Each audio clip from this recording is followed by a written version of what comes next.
2015, he was awarded the Golden Lion Lifetime Achievement Award by the Venice Biennale for his artistic influence that cuts across 2 generations of artists working in Western Africa.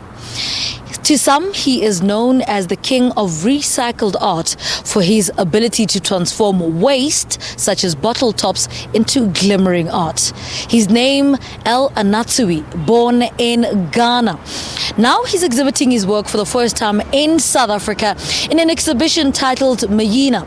So we spoke to the curator of this exhibition, Bisi Silva, about this exhibition and to find out more about who this man is, as he is one of the most famous artists in Africa. Take a look at this conversation.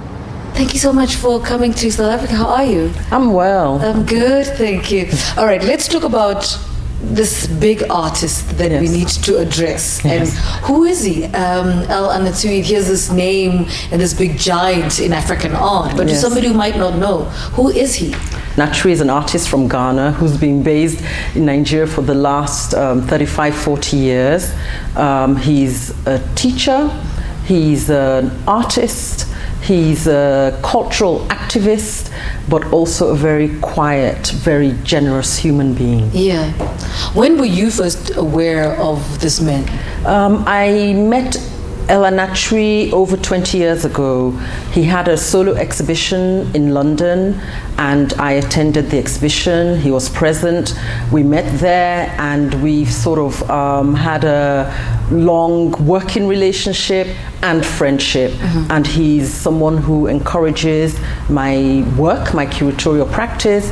I would even say he's a kind of silent mentor, always in the background, somebody you can always go to, but also someone who is very open. I've visited his studio, you know, so many times over the last 20, 25 years, and it's such a pleasure to always interact with him, to be able to learn from him and from his work.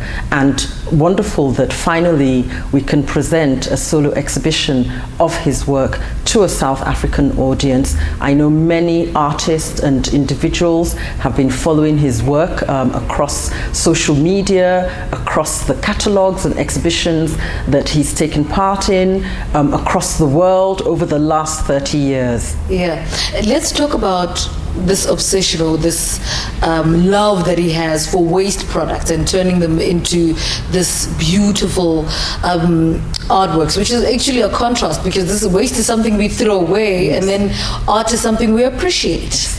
Well, I think, you know, I think it sort of goes beyond just reclaiming waste objects and reconfiguring. Yes, of course, that is part of it, but I think he's looking more at the historical significance of the materials that he uses. So with the bottle tops, for example, of alcoholic drinks, and he thinks about, you know, the colonial history in which, you know, precious minerals and resources from Africa are taken away, and in return we're given these, you know, drinks, alcoholic drinks in return. So this imbalance, this inequality is something that he's making reference to, as opposed to just saying, you know, I want to clean up the environment. In the process, of course, you know, there's that element to it, and the result is, of course, these beautiful, huge, scintillating sculptures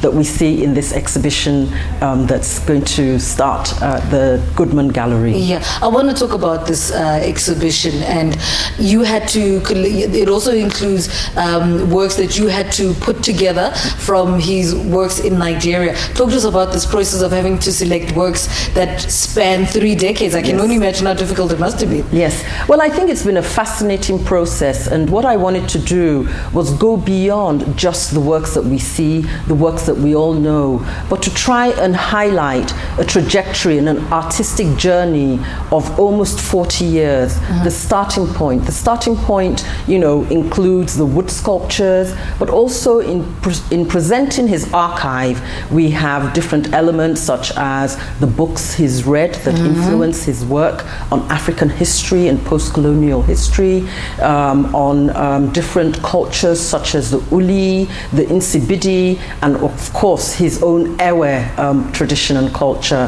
I wanted to present, aspects of his life as a professor, a teacher, a mentor to over 3 generations of artists based that came through the University of Nigeria, Nsukka, where he's been based since 1975, and that is presented, Elanatri, he keeps everything.